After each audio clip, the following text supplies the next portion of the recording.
Hey, Dustin Tibbetts with Passport to Wall Street, and for our educational video today, it's actually good timing. There is some changes coming to the S&P 500 this week that you may want to know about. Well, what's happening is the S&P 500 recognizes that these companies that are in the current tech sector, telecom sector, and consumer discretionary sector are really not the best fit for those sectors. And so starting this week, the S&P has decided to get rid of the telecommunications sector and replace it with something called communication services. So this will be the new sector name, and there will be some adjustments. First of all, in the current tech sector, we're going to lose the names Google, Facebook, and some other smaller names. They will be moved into the consumer services, communication services sector.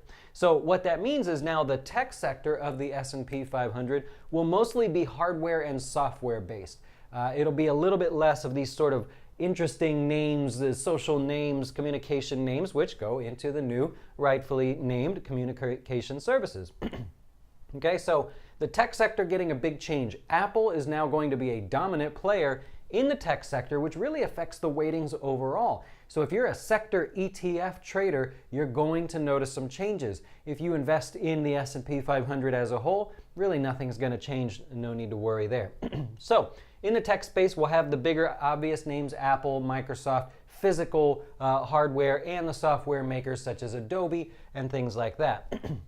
In the communication services sector, we're now going to be moving out names from, like we said, consumer discretionary products from the tech sector, as well as the telecommunications sector is going to move in there as well. So now you're going to have names like Disney.